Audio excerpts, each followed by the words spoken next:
Hi everyone, welcome to my channel. Today I'm doing my second repotting and it's on a Phalaenopsis orchid that I got from an online purchase yesterday, where the growers had them in sphagnum moss all the time, and they had them in black pots where they can't see the roots because they don't need to see the roots. They know what they're doing with growing them. Now, I've been growing orchids for only about 11 months, not, years and years like some people.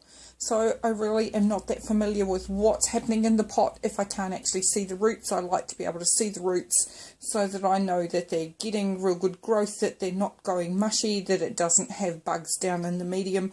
And it is recommended that when you buy an orchid that you repot it anyway, because you don't know how long it has been in that medium. Even the company that I purchased these plants from, they do say repot them. They recommend spring, but I'm going to do my one just now so that I know what's happening with it. So what's different about it is that it's completely in sphagnum. So my previous one I soaked the pot and the plant to help get it out. This one I really don't think I'm going to need to. Sphagnum I'm picking is going to come out a lot easier, but I have got my spray bottle handy so that if I need to spray the sphagnum moss to dampen it, I can do so. I just don't want to make too much mess. So we'll go ahead and try and get it out of the pot. Put my other glove on and off we go. So I'm just going to gently squash the pot round just a little bit to loosen it off. I'm going to get the very stem, the base of the stem that I possibly can, and just try gently wiggling it out of the pot. Oh, that was not too hard.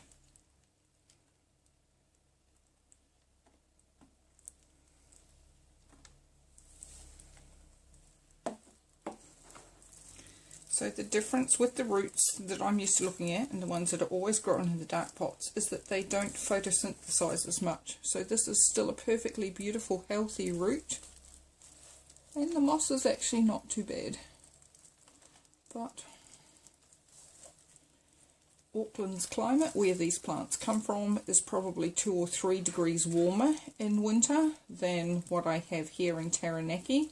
Here we can have really cold, sort of stagnant, cold, boring days. So I can see that this has been just had sphagnum moss added from a smaller pot that it was in.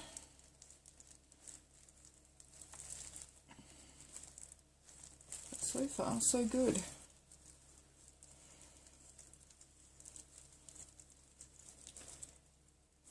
Now I'm going to be putting in some bark chips with these to get it used to bark chips and not all sphagnum. There's a little bit of a brown root, so that little bit will be coming off.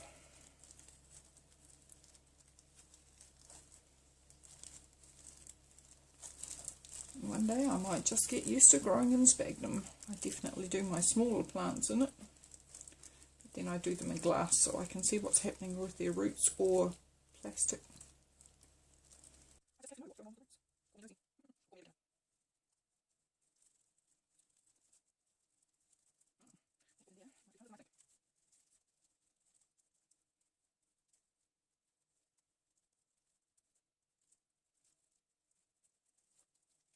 Again, I'm taking my time and being quite careful with getting the old moss out. I've got to break anything off.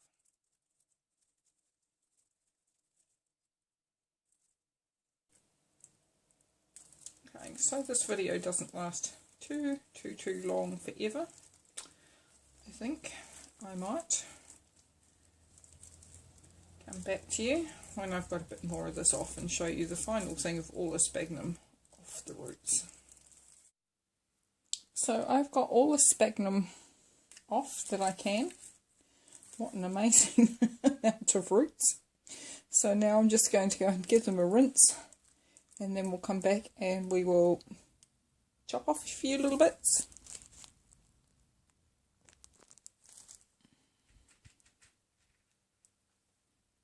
So with all my sphagnum off and my roots given a bit of a wash down to see what I've got, off I go again. I'm going to take my scissors out of the alcohol where they've been soaking I'm going to dry them off.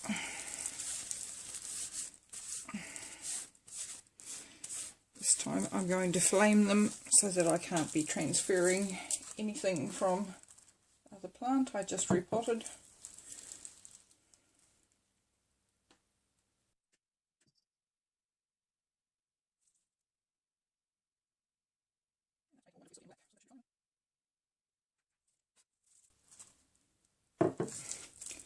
Now I'm just going to wipe off some of the blade.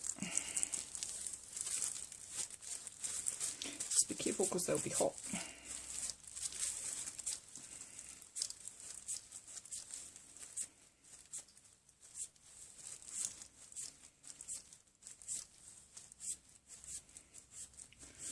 Okay, we should be good to go. Now the bits I don't like on this, it's a bit of a mixed bag, this one. I found a few things. So looking at the undersides of the leaves, yeah, I don't even know what that is. This bit here though has been a previous flower spike, so that's kind of a bit of a surprise. I didn't think this orchid was going to have been old enough to have had a flower spike. But hey, I'm pretty sure that's been a flower spike. So this leaf under here is actually quite yellowed up underneath there. This one has some really strange mottling. It's kind of textured is the only word I can think of for that.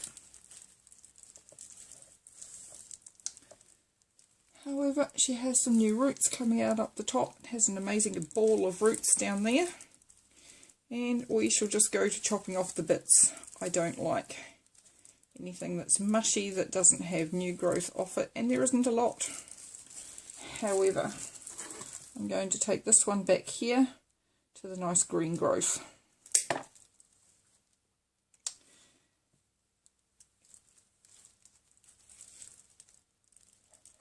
I'm going to cut off this little bit at the ends.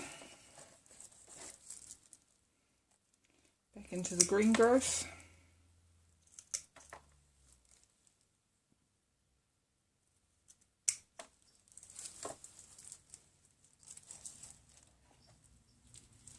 One more bit over here I don't like. This bit here was obviously at the bottom of the pot. Didn't quite get the drainage.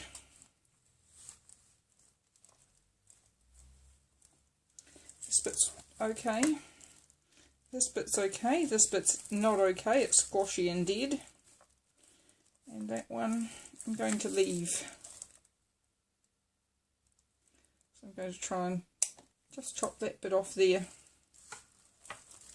So some of these bits I'm not too keen on.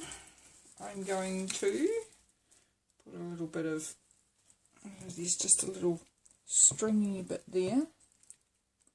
There I'm trying to pick out some sphagnum still.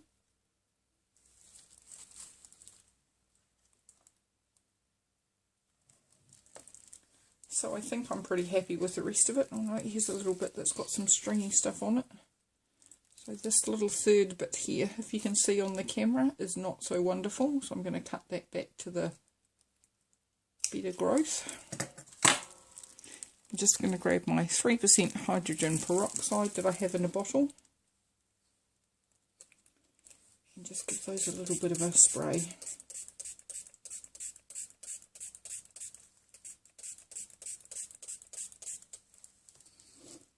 Just especially that bit there.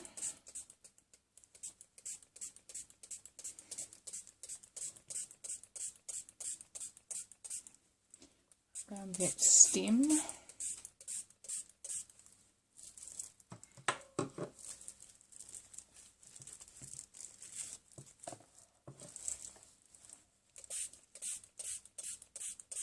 Nothing's fizzing up too much, so there's nothing too wrong with any of it.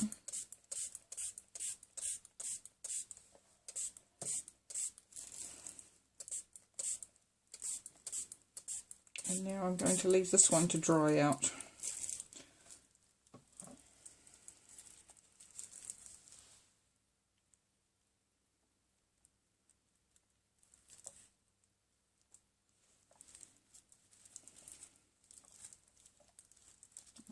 So that mottling in yellow on that part of the leaf leads into that I thought was possibly chewed by a bug. But I don't know enough about that.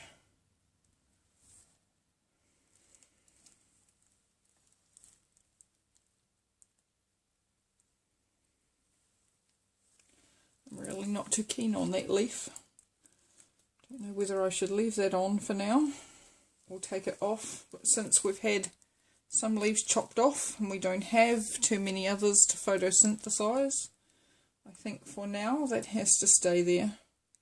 Let's hope when she gets some more air into the roots, or when there's another little stringy piece that needs cutting off. I think once we get some more air into those roots, we'll see where we go with the leaf from there. We'll chop that little stringy bit off. The velamin is all off there. That is just dead root.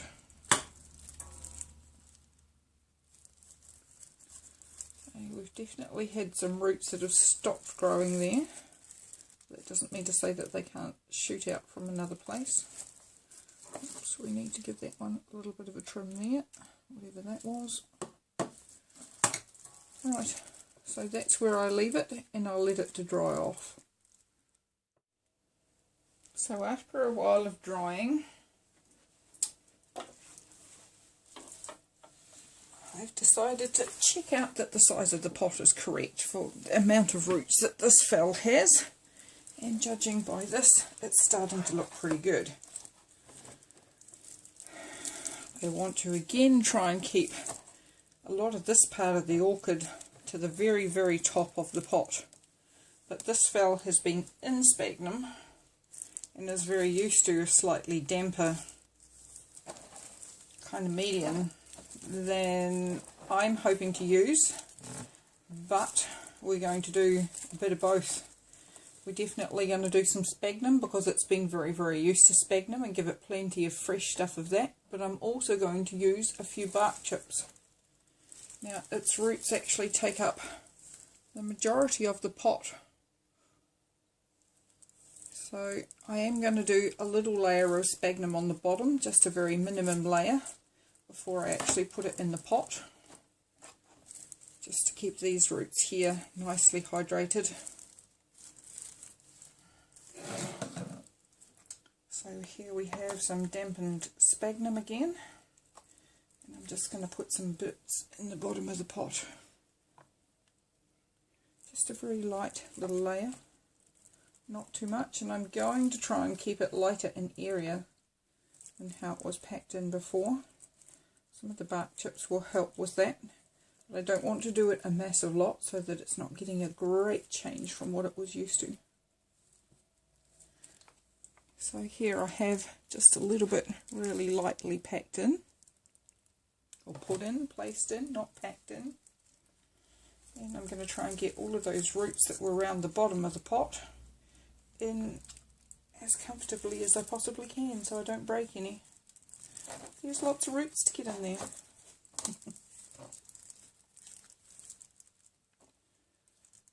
Now, while it's not too far down, and I'm not squashing it too hard, I want to start putting some sphagnum in there on top of those.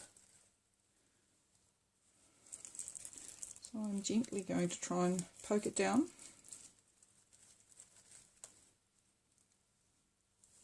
Especially into the ball layer in the middle.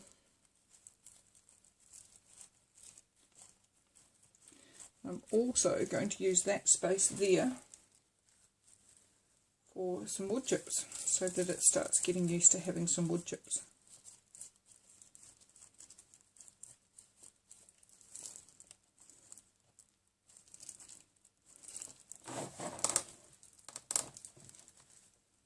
So I'm just making sure that all of the bits around there have some sphagnum around them. It doesn't matter if there are some gaps for the air.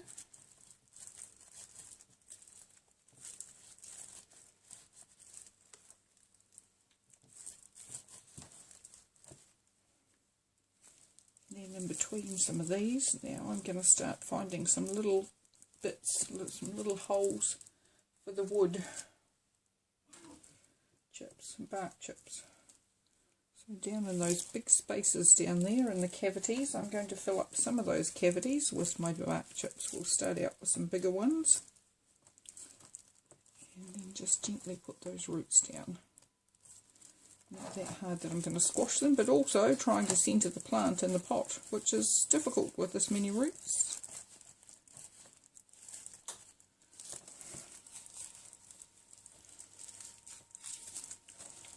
What I really want is all of these ones that were in the pot before still in there.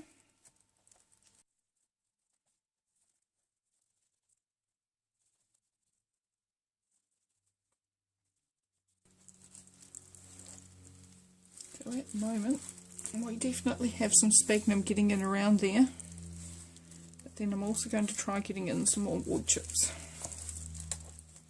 so that we're getting a mixture of both.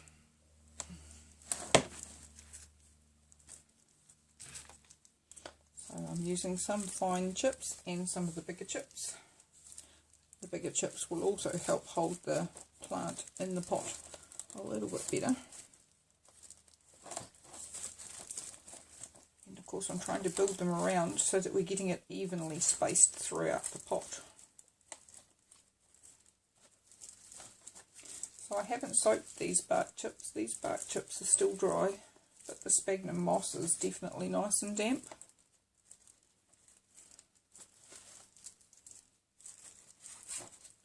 So I'm just basically filling in the gaps.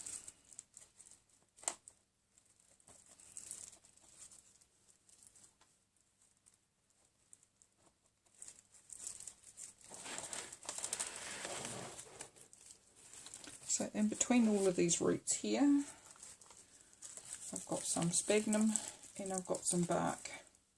So I'm just kind of alternating what I pop in there so that it gets some sphagnum it was used to, and it gets a bit of bark that it wasn't used to.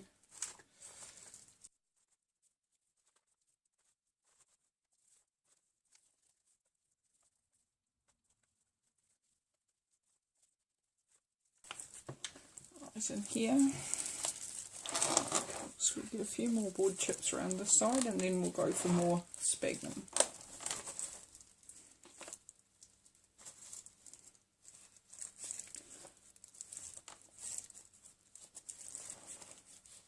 So in the middle here where all the roots are, and there's quite a big hollow. Even though I have poked some wood chips down there, I'm now going to try and get a layer of sphagnum in there, because those were all the roots that were very used to the dampness of the sphagnum. Don't want to shock them too much.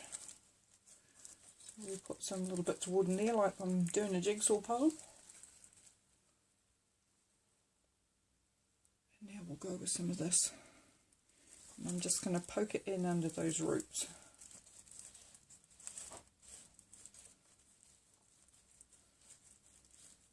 But I'm not going to pack it in.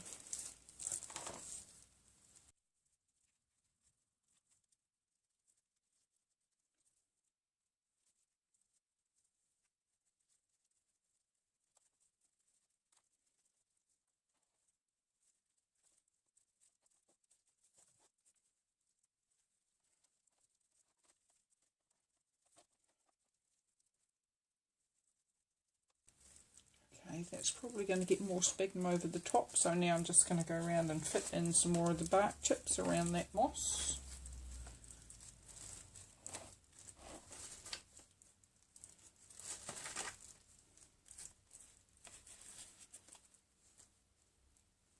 There's a bit of a hollow in there that I want to fill in.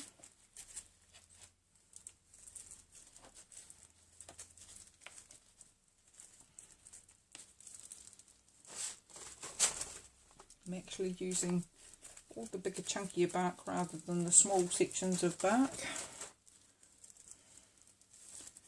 just to help fill in the pot quicker, and the bigger chunks of bark will actually leave a little bit more gap of air, although these roots have probably not been used to that much air with the amount of sphagnum they had packed in them, so I don't want to shock them rudely.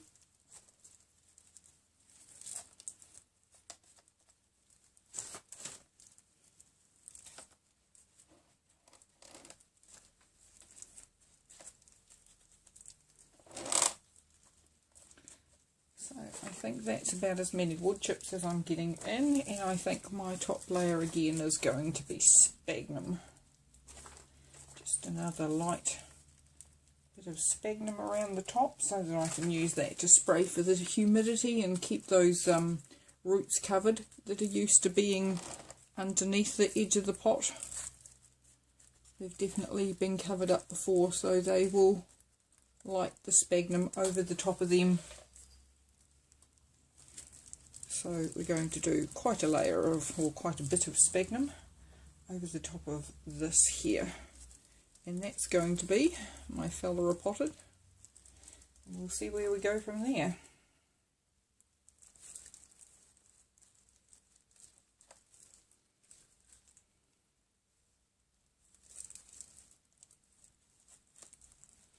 Again, I want to try and keep that stem.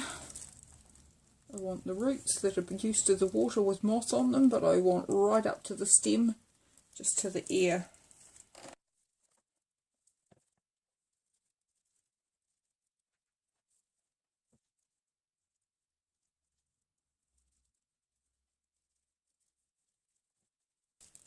So this one probably has more sphagnum around the top than the majority of my phals do, but that's what it's been very used to. So for the moment, that's how it's going to stay.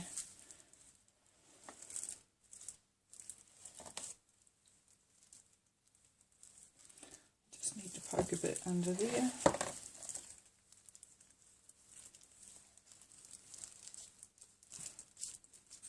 I actually prefer my leaves sitting on top of some bark that dries out quicker if they're leaning down low. So I'll put a couple of flat bits of bark down under there just to help keep that up off the dampness. The leaves probably don't like the dampness anywhere near as much as the roots.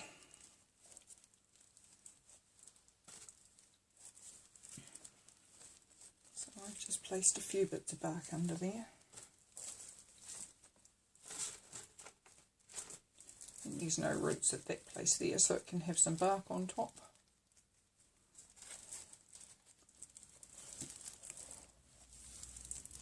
How are we looking? There's a little bit of an airy gap there, but that's probably quite alright.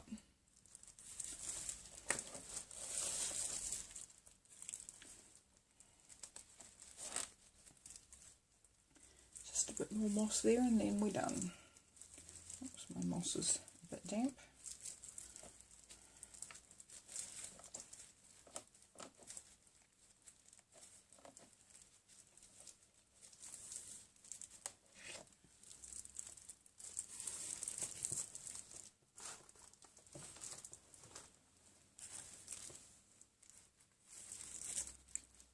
Putting some bark under that leaf.